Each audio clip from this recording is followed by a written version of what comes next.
ඔයාලා හැමෝම ආදරෙන් පිළිගන්නවා මගේ නවකතා YouTube නාලිකාවට. හිත හයිය කොල්ලෙක්. ඒ ආදිත්‍යගේ කතාවයි. මේ දෙවන කොටස. එහෙනම් අපි යමු දෙවන කොටස කියවන්නට. STS IT කම්පැනි එක අයිති මිස්ටර් තෙවරප්පෙරුමගේ එකම දුව වන නිත්යා තෙවරප්පෙරුම.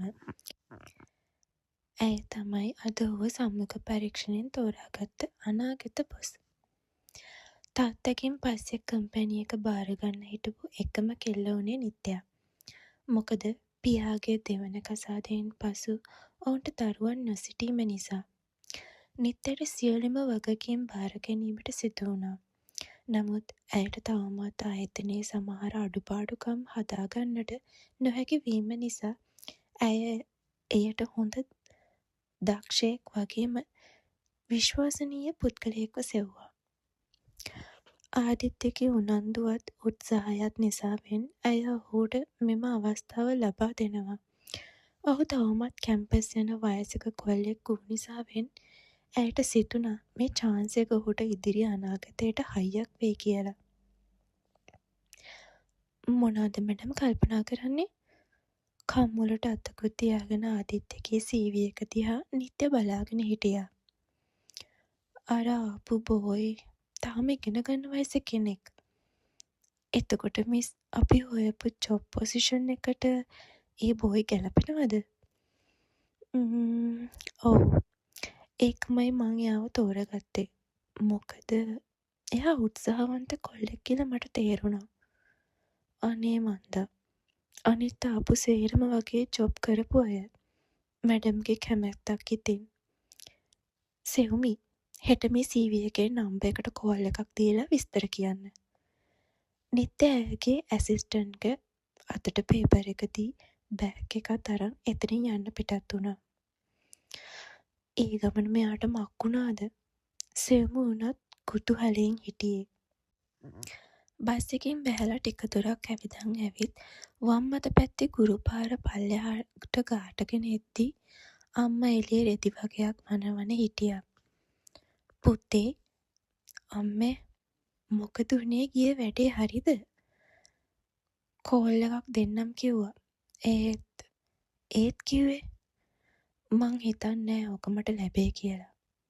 ආදිත්‍යගේ බලාපොරොත්තු විරහිත පෙනුම නිසා අම්මා උනත් තිගැස්සෙන්න ගත්තා.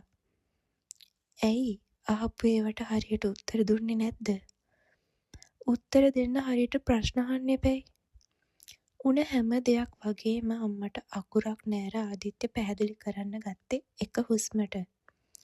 ෂර්ට් එකේ උඩ බොත්තමක් ගලවන ගමන් ආදිත්‍ය ගොඩක් වෙලා ස්තෝපුවේ හාන්සිපුටුවේ ඇලවුණා. අම්මේ වතුර එකක් තිබහයි දිව ගිලෙන්න වගේ. ඉන්න මං අරන් එන්නම්. කුස්සියෙන් නස්නාරං ගෙඩි දෙක තුනක් තියනවා දැක්ක වසන්ති හනි හනිකට එය සෝදා කපලා අරන් වීදුරුවෙන් කාලක් මිරිකලා ඇති පදමට සීනි ලුණු දමා දෙහි බීම එකක් හදාගෙන ඉස්සරහට අරන් ආවා. මේක බීපන් පුතේ. ඕකට අයිස් කැට දෙක තුනකුත් තිබ්බනම් හොඳයි. ඒත් කොහින්ද අපිට ඕවා? අම්මගේ වචන ටිකට ආදිත්‍යගේ පපුව හෝස් ගාලා ගියා. කමක් නෑ අම්මේ ඕක දෙන්න. තිබහට මේකත් ඇති. වසන්ති කොල්ලගේ ඔළුව අත ගාලා මෙදුරට ගියේ ඉතුරු රෙදි ටික වලට දාන්න. ඒ දිහා ආදිත්‍ය දුක් මුසු දැසින් බලාගෙන කල්පනා කරේ. ඉන්නකෝ මට රස්සාවක් ලැබුණ ගමන් අම්මා ආස හැම දෙයක්ම මං අරන් දෙනවා. ඔහුගේ හිතේ ඇති වුණේ බලාපොරොත්තුව ගලේ කෙටුව වචනයක් පෙළක් මෙන් එය මතකයේ රඳවා තබා ගත්තා. ගේට්ටුවේ බෙල් එක වදින සද්ද ඇහුන සුනිල් උදැල්ල පැත්තකින් තියලා පාත්තිය ගාව තිබුණ ටැප් එකෙන් අත හෝදගෙන ඉක්මනට ඒ පැත්තට ගියා. දොර ඇරෙනවත් සමගම කළු පාට ප්‍රාඩෝ එක ඉස්සරහට ආවා. සුදු බේබි සුනිල් මාමේ. නිත්‍යව දැක්ක සුනිල්ගේ මූණේ ඉහේ මලක් පිපුණා වගේ. ඒ කාලෙකට පස්සේ නිත්‍යක් මහ ගෙදරට ආපු නිසා. කෝ අප්පච්චි? අර ඇඳට වෙලා ඉන්නෝ. දැන් නම් ටිකක් සනීපයි. හරි අපි යමුකෝ ඇතුළට. තට්ටු දෙකට නිම කළ අලංකාර නිවසක් වුණ ඒ මන්දිරය ඇතුළට නිත්‍ය ආවේ හිතේ පුංචි දුකකුත් ඇතුව. ඒ ඇගේ මවගේ එකම එක මතක සටහනක් ඇය ඉතුරු නොකරපු නිසා. හැමදේම වගේ වෙනස් වෙලා. ඒත් නිත්‍ය හොඳාකාරවම දන්නවා ඇගේ මවගේ අඩුපාඩුව පුරවන්නට වෙන කොයි කාටවත් නැති බව. මීට මාස ගානකට කලින් නිත්‍ය මේ ගෙදරින් එළියට බැස්සේ ආයේ නොඑන්නම සිතා. ඒ ඇගේ පියාගේ අලුත් විවාහය හේතු කොටගෙන. අම්මා නැති වෙලා අවුරුදු 12ක් ගත වුණාට පස්සේ කමල් විවාහ වෙන්න තීරණය කරේ එකපාරටම. ඒට නිත්‍ය මුලින් ඉඳන් අකමැත්තෙන් හිටියේ. නමුත් කමල් ඉන්නේ අසනීප තත්ත්වෙන් නිසා ඔහු මේ තීරණ අරන් තිබුණේ.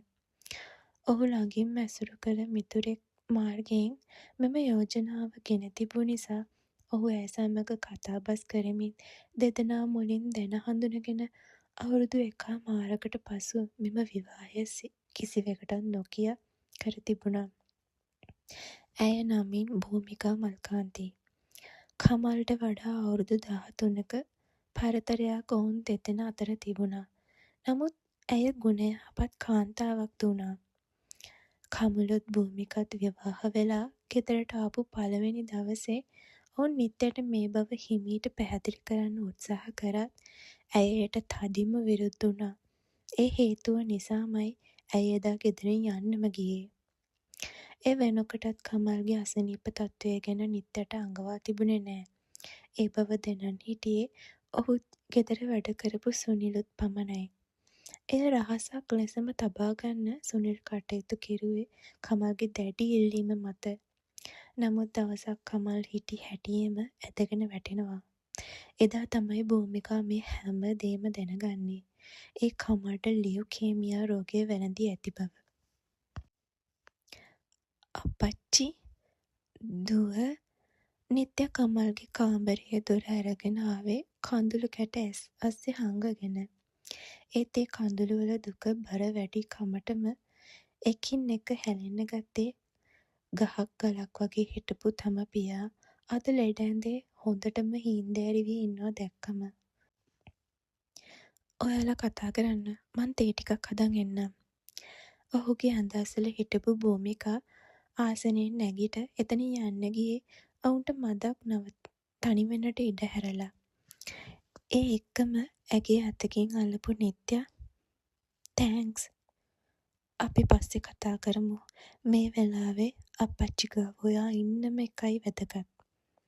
භූමිකා නිත්‍යව මුණ ගැහිලා හැම දෙම පැහැදිලි කරේ නැත්තම් අදටත් ඇය දන්නේ නෑ තම පියාට කැන්සර් එකක් තිබෙන වග.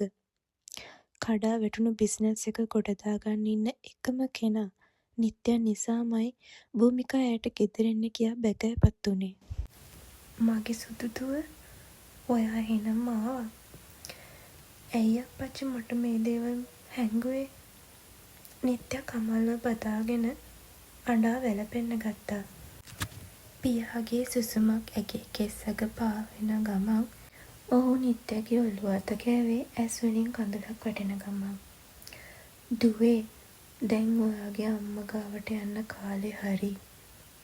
අප්පච්චි මේ බලන්න දැන් ඔයා ලොකු ළමෙක්. හිත හයිය කරගන්න පුරුදු වෙන්න. මගෙන් පස්සේ ඔයාට බාරයි මේ හැමදේම. ඒත් අප්පච්චි ඔය වගේ කතා කියන්න එපා. හරි දැන් මගේ සුදු දෝණිය ආවනේ. කමල් නිත්‍යව තුලුරු කරන් බිත්තියේ තිබුණ ඔහුගේ බිරිඳගේ පින්තූරය දිහා බලා ඔහු සිතුවේ මං ඔයාව තනි කරන්නේ නෑ කියලා. එහෙනම් යාළුවනේ මේ කතාවේ 3 වෙනි කොටසින් අපි නැවත හමු වෙමු. එතකම් මාව සබ්ස්ක්‍රයිබ් කරලා තියාගන්න.